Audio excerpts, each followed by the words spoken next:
Hi traders, and welcome to Pepperstone's technical analysis wrap on Friday the 21st of February. So we've seen some of the big pairs and some of the big indices start to really move this week, so we've got quite a bit to get through, so we'll jump straight into the charts. But for any of those technical traders that were looking at our videos last week, you'll see quite a few of those big moves have played out. So here we've got the Aussie on the daily chart. I like to always start on the daily one because it gives us the best view for the recent price action of this week. And you can see we've got this massive bear candle that broke that support good and proper over the last couple of days. Now we had some negative fundamental news, obviously, that's caused this. This is obviously a nearly 100 pip candle, so it certainly gave us some excitement yesterday. But it's continued on with the job today and shorted off a little bit more. It's broken down below the 66 cent mark for the first time in a very, very long time. In fact, we have to go out to a monthly to see the last time it's actually been this low, and that was way back in September of 2008. So that is like a serious drop. And the amazing thing is, there's nothing really to catch it until almost, the 63.50 area where really that's probably the next part we're going to find any form of substantial support. So it doesn't mean that you just jump in and continue on with this. What you want to be looking for now is a reasonable pullback to ideally this 66.80 area. That would be an ideal technical pullback. It would obviously be a roll reversal zone. And by then the 20 would have caught up the moving average EMA, and that would make a nice crossover of resistance, potentially short to maybe send it down even lower.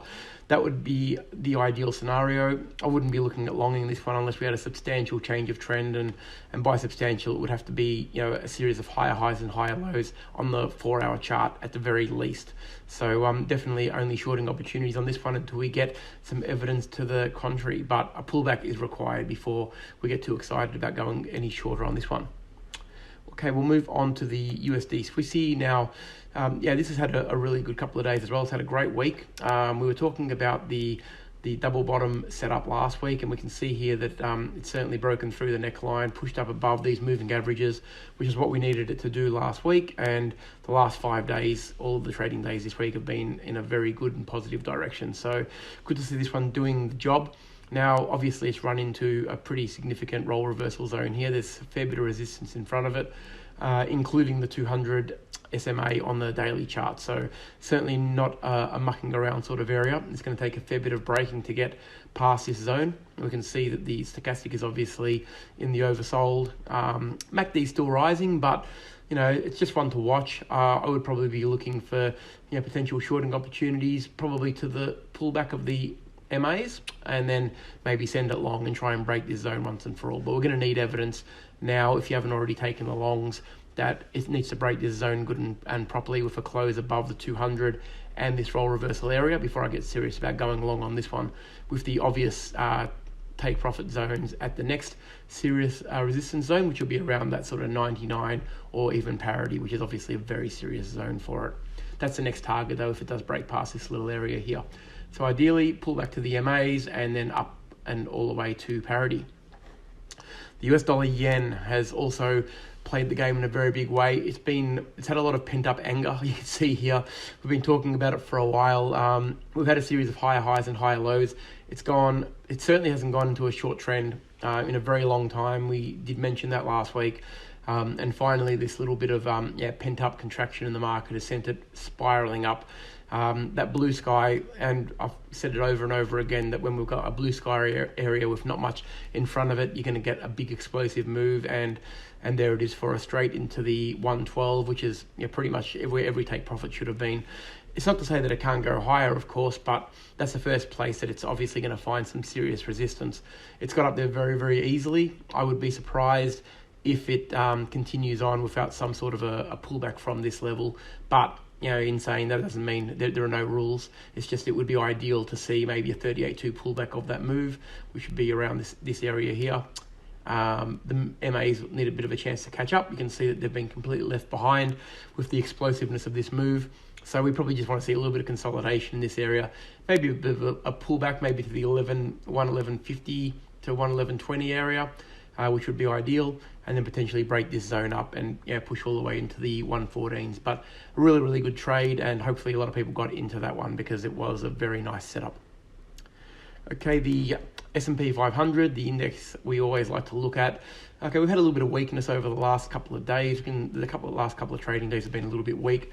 Again, nothing is convincing me to go long or short on this one. We haven't got enough evidence on either end. I don't like trying to pick the top of a market. And realistically, I wouldn't want to be going along on this one unless it closes considerably higher. But to me, it hasn't really had a pullback that really warrants an entry yet. So we want to be seeing a pullback to probably at least the the 3200 area, maybe 3220. A nice little pullback to there would be probably ideal, and then maybe try to look for a reversal of a trend on a smaller time frame to send it up again and potentially test these highs again. But I'll wait and see on this one. Wouldn't be longing or shorting at this point because there's just not enough evidence to really give you a definitive direction. Okay, gold is the next one we're going to look at. Again, this has just been one of those beautiful trades. It's been a technical perfection for us this year. This one has been basically testing the 20 and the middle Bollinger Band, which is also a 20 SMA, and you can see the 20 EMA in the red here. It was basically bouncing off that. It was promising to do this. It has been promising to get to the 1600 for a little while now, and when it did, it certainly did it in a big way. It's even as we speak, it's pushing up to new highs. Where this is going, I mean, look, with a little bit more momentum, I mean, it could push into the 1700s without any drama whatsoever. I mean, its next serious point of resistance, I mean, we're going to have to go out to a monthly to really find it. So it's already broken past all the things we're looking for. So up around this 1770 area is probably the next place it's going to find any real serious resistance. So yeah, one to watch. I wouldn't mind seeing it come back and potentially testing the 1600 to the 1590 area for a potential entry if you're not in it already. So you want to see a bit of a pullback, but you can see it's pushed right away from the moving averages now on the monthly as well. It's been pretty strong for quite a while, but we want to see a pullback to around this zone, just this area here at the very least, about the 1590 to 1600, and then that will potentially give us another entry level to get long and hopefully push into the 1700s. But it's been a fantastic trade, and hopefully a lot of people have got involved in that one. Okay, the dollar index is the next one we will look at. This is again telling the story of what the currency pairs have been doing. The US dollar based pairs have been very, very strong, and the dollar index is obviously replicating exactly what they have done. It is very unusual to see a move this long and sustained without any pullback whatsoever on the dollar index. You can see in even in the most recent history that we haven't had a move anywhere near this big without a pullback. That inverse head and shoulders certainly started it, and it hasn't really, if you weren't involved from that move, it's given you very little area to actually re-enter on this one. It's just been one of those ones that's exploded up and been a difficult one to get a hold of if you haven't traded the pattern from the bottom. But again, this is at an area, it's broken a very serious level of resistance here, as you can see, which is the 90 to 99 level. It's pushing well into the 99s now, tested the 99.50. I would like to see a pullback to the probably 98.90 to 99 level. That would be ideal, even though it's a shallow pullback. When you get a big extensive move like this, the pullbacks are often not going to be as big and deep as you would like. So probably, that would probably make it a 23.6 of a fib. I would imagine. So that with a crossover of the roll reversal area could give us a reason to get in. But again, smaller time frame change of trend, and probably jump on board with that one if it comes back. But if you're not in already, it's a difficult one to get long on until it does get that pullback. You really want to see the market behaving itself and coming back and giving you a chance. It's been a very, very big move, and it's difficult to see it going much past this without pulling back at a reasonable level. Okay, we will go on to the euro now. So the euro has just continually pushed lower and lower and lower, similar to the Aussie dollar, but probably a little bit less aggressive. Like, this is a daily chart as well. So you can see just the days have just been continually weak. We had a little bit of strength on that one. We're sitting around that 107, sort of a 90 to 108 level. We need to go out a fair way to actually find some support at this level. You can see here, this point here was a bit of it can certainly give it a bit of support. It'll be a roll reversal area. It was resistance at this point here, these 2 points. So we would expect that it will find a little bit of support here. MACD is definitely oversold.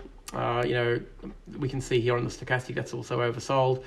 MACD is trying to, it's gone into the histogram again, and it's pretty flat. I mean, it could get into the zero zone pretty easily. So it wouldn't surprise me, to see this turn around and probably test these levels at around the 109 again. So probably 100 pips from here.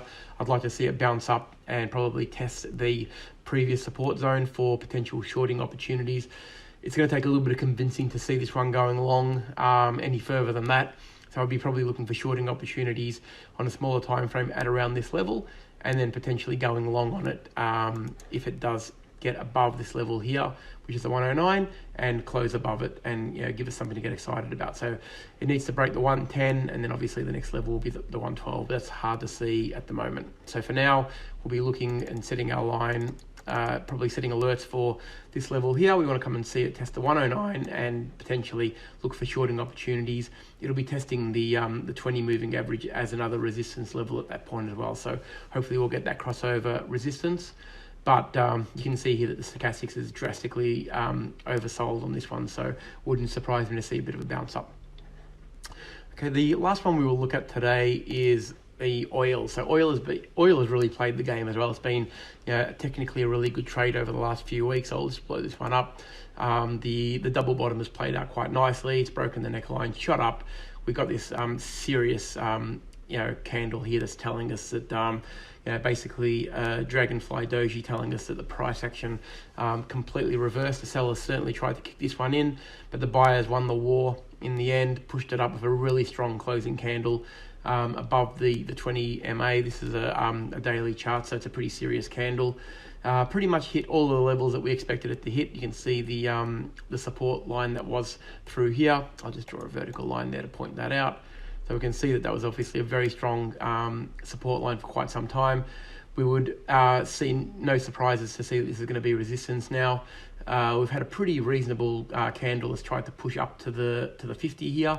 It's rejected, so it's a pretty big daily rejection, as we can see, nearly close on $1. So it's a pretty decent rejection. That's almost now a gravestone doji. Well, it pretty much is really. It's like we can call it a gravestone doji, close enough. But the most important thing there is obviously that the price is justifying what we already saw. So what we're looking for now is probably a pullback to around this level here. Not dissimilar to what we saw on gold. We want to see a bit of a pullback back to maybe the 52.50 to give us an opportunity to potentially go long. I'm not convinced this is done on the long side yet, but difficult to get involved with until it pulls back to a support zone, change of trend, and we want to see a closed candle above this level here, above the 53.70, and that'll convince us that it's on its trajectory long again and potentially pushing up into the 58s and 57.50s. So I hope everybody has had an awesome week trading. We've had some really, really good opportunities. If you've missed any of them, just take a look at some of the setups that we've seen, wait for those pullbacks, and hopefully you'll get a chance to take part in the ongoing trend. Have a great weekend, guys.